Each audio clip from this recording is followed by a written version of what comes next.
sommes dans la rubrique participation citoyenne et nous parlons de l'éco-citoyenneté à l'école et ailleurs. Ben, je vous ai dit, les enfants ont repris officiellement le chemin des classes il y a quelques semaines, le 18 septembre précisément.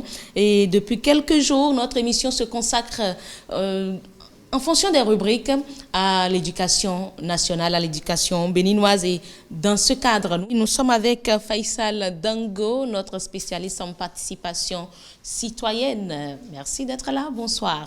Bonsoir Heureuse, bonsoir chers téléspectateurs. Alors, nous parlons de l'éco-citoyenneté à l'école et ailleurs. Oui. Lorsqu'on parle de l'éco-citoyenneté, c'est vrai que beaucoup se disent déjà, éco-citoyenneté, je sais ce que cela veut dire, mais quelle est la définition selon l'expert, selon les spécialistes que vous êtes?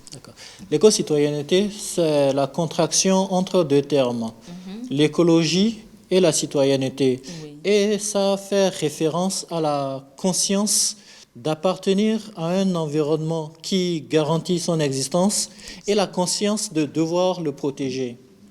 En effet, l'écologie, c'est la science qui étudie les interactions des êtres vivants et de leur environnement, d'une part, mais aussi la science qui étudie les interactions des êtres vivants entre eux à l'intérieur de cet environnement.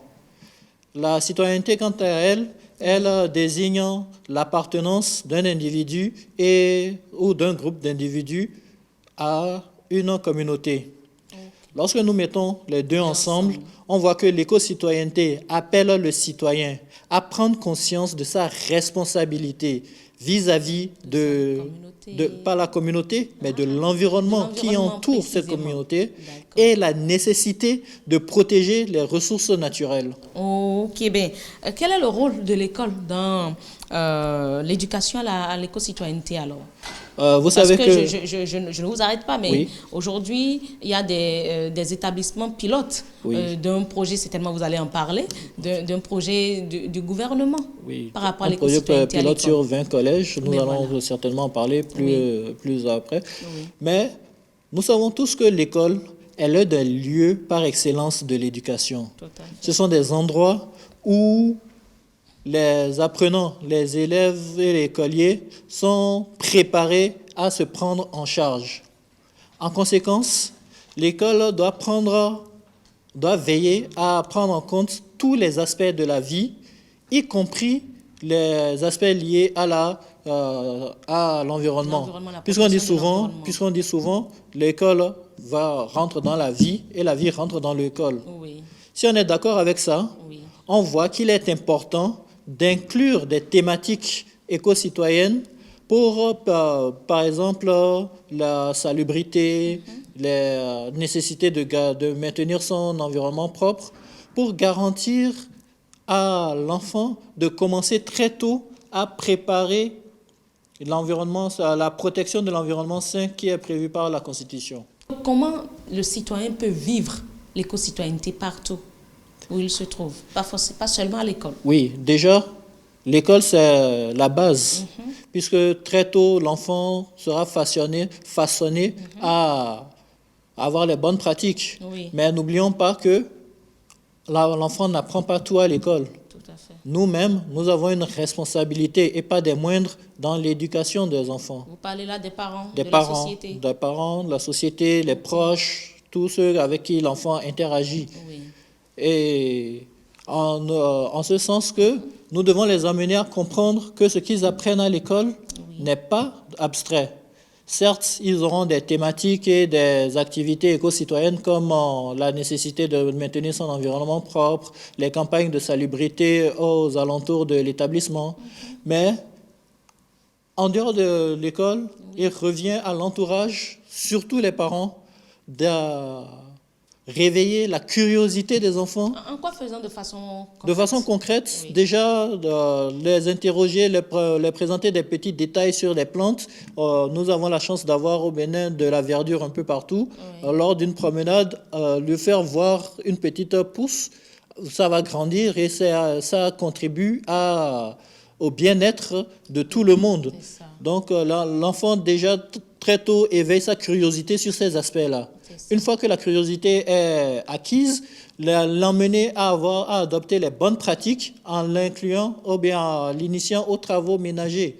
Se lever, balayer sa chambre, balayer la cour, ou plus loin, adopter les bonnes pratiques d'économie d'énergie et de préservation des ressources. Lorsqu'il quitte une salle, toujours veiller à éteindre la lumière et discuter avec lui par rapport à ça, pourquoi il fait ci, pourquoi il fait ça, et quels sont l'intérêt de maintenir cela. D'accord. Et je pense que les parents même peuvent aller jusqu'à créer, je ne dirais pas des séances de salubrité au sein de la famille, ou peut-être les samedis matins, un peu comme à l'école. Je crois qu'il y a dans les écoles publiques aujourd'hui, les premières semaines, notamment à la pré-rentrée, c'est les séances de nettoyage, de saclage, où beaucoup, surtout les anciens, viennent pour faire le saclage, le nettoyage des salles.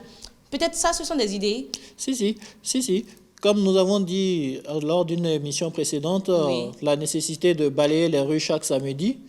On peut l'initier parce que l'enfant apprend plus en observant. Oui. L'enfant n'écoute pas, il voit. Donc, si nous voulons emmener l'enfant à faire quelque chose, on doit lui montrer comment faire. Voilà. D'accord.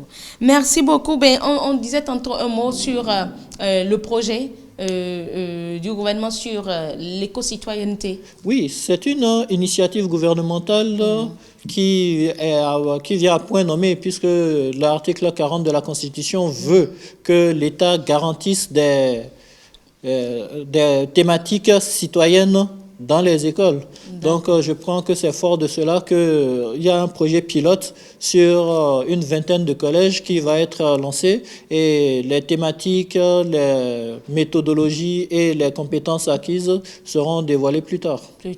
Merci beaucoup, Faisal Dango, pour votre intervention. Voilà donc les comportements qu'il faut adopter. Comment être éco-citoyen dans un pays comme le Bénin, dans une localité peut-être comme Cotonou ou comme Ladji, par exemple, où c'est un peu sale à des endroits donnés. On peut prendre l'initiative au lieu d'attendre les autorités en tant qu'élève ou en tant que directeur d'école, amener les élèves à sortir de la classe, peut-être un vendredi soir, prendre une zone de Ladji et faire le nettoyage. Je pense que si toutes les écoles qui sont à Ladji peuvent procéder de la sorte, Ladji sera un cadre très sain, sans attendre les autorités, le gouvernement. Nous vous invitons à nous écrire via les réseaux sociaux, Facebook, Twitter. Il y a le numéro WhatsApp qu'on ne cesse jamais de vous rappeler ici, le 97 41 42 67. Écrivez-nous via ces réseaux, nous allons vous répondre. Et comme on le dit souvent, il y a une émission spéciale pour tous ceux qui écrivent. Wissam Faye le dit souvent, les gens écrivent beaucoup, ils interagissent beaucoup avec lui. On aura le temps de passer aux réponses aux questions ici même dans un numéro de votre émission Le Nouveau Type de Citoyen. Mais en attendant, nous installons notre expert en changement de mentalité.